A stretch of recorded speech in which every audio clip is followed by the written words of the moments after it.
What's the matter, Ari? Twitching in his eyes. When Ari seizes, all you can really do is just hold him and wait for the seizure to pass. And as a parent, having a child seize in your arms is the most helpless feeling that there is. And somebody described it to me recently as working with children who have seizures is like writing on a piece of paper and following with an eraser.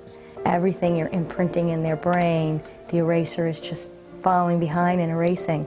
And I think that was the first time that I really understood, oh, now I understand when the doctors say, seizure control, that's what you need.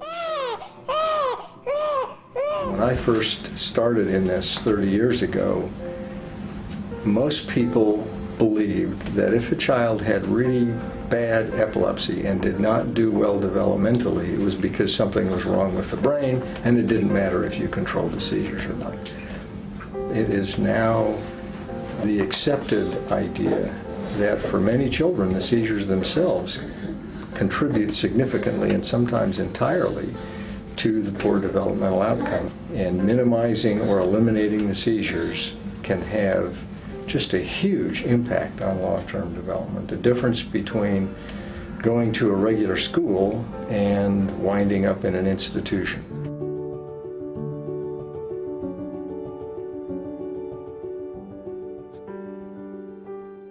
Jason is 6 years old and he's having seizures on a daily basis. His learning disabilities is very, very bad. He can't walk, he can't talk. Mom has been here for 6 years and she doesn't know why. She doesn't know why he can't talk, why he can't walk. And little Angelica might have 10 seizures a day, but unfortunately, Mom says that she's never been treated or seen by a specialist. Much, much needed, a pediatric epileptologist. What are all these children, all these people, all these families going to do if there's no funding? What are we going to do if there's not enough research? If there's not enough pediatric neurologists? Enough medications, more changes, better. We can't just be okay with what we have now, because even one seizure a day is too many. We in California, we used to at one time speak of what a terrible place to be in, because physicians cannot specialize in this and take care of this problem with poor patient access.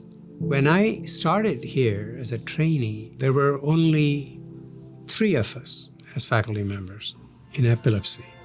Suddenly, we have all these centers, right? All with 5, 6, 7 epileptologists, which is, something quite remarkable. And they did not really come because of anything other than care and cure. The Care and Cure Institute just has opened up the floodgates in terms of access for numerous, countless patients in the community. It was common to have 4 to 6 months wait to be seen by us, and that has gradually shrunk. Now we're looking at several weeks for most patients, and for very specific urgent forms of epilepsy, we get patients in same day.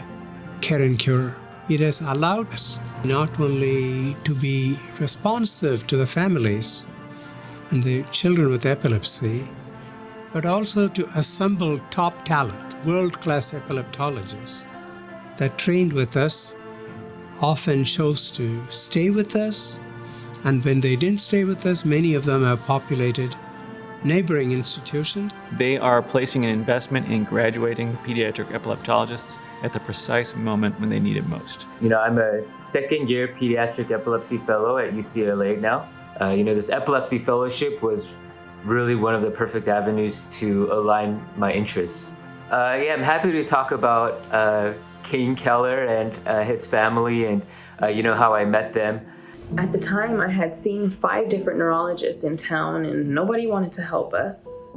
I was able to get an appointment with Dr. An, and I was in pretty quickly.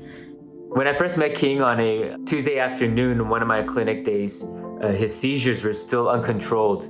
We had to take him out of school. We couldn't even go to the grocery store. I remember one of the last times we had gone to the grocery store, he had tooth in the store, and we weren't even there for an hour. And everybody's looking at us, and what am I supposed to say? He's having a seizure? I don't want people in our business, My son actually had a seizure in front of Dr. On, and Dr. On was able to see for himself what we were dealing with. I was very happy because he immediately, he actually cared. We were fortunate to be able to have King admitted to the hospital within 1 to 2 days. We were able to capture many of his seizures on the EEG, characterize his seizures, and better understand the type of epilepsy he had. We were able to find out more information in the 2 days we were there than the last 2 years out here in Las Vegas, which is crazy. We were able to take that information and form a hypothesis about what the most appropriate anti-seizure medication may be. And we started a new medication, and I'm happy to have heard that it worked. King has been seizure-free since we first saw them during that hospital admission. I'm just so thankful for Dr. On. Thank you so much. I'm sorry I'm a mess, and I tried to do this good, but this is real life, This is our life. Like, before we saw Dr. On, it was horrible. To be honest, I'm just very humbled to be a part of, this journey with King. I feel like we finally got our life back. King's able to go to school now.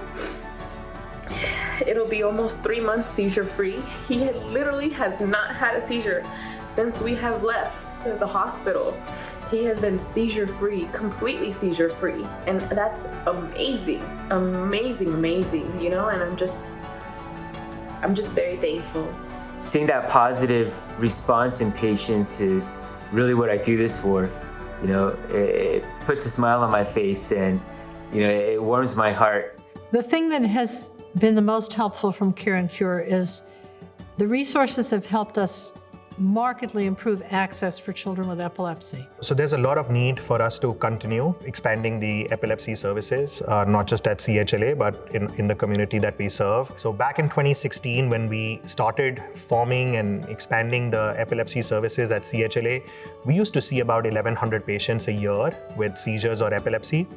And in 2021, we've seen over 6,000 patients with seizures and epilepsy. When you see there's such a huge need and the seizures are having such severe and sometimes devastating consequences on the child and the family and the community, very naturally you fall into that position of wanting to, relieve some of that pain and do your best to improve that child's quality of life. We certainly need to congratulate ourselves and congratulate Care and Cure and celebrate tonight, but we also need to go back to work tomorrow morning and get back to it.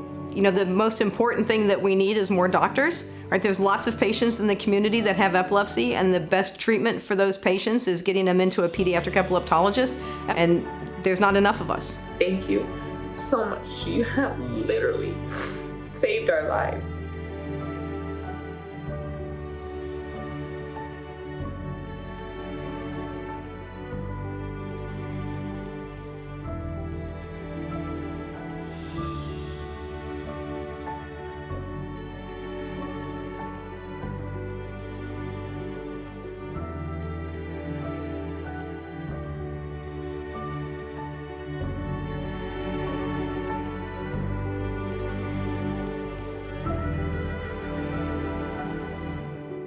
When I talk to an individual family or two, I don't always assume that they're going to go and start a whole institute and change the whole landscape, I couldn't have predicted that at all.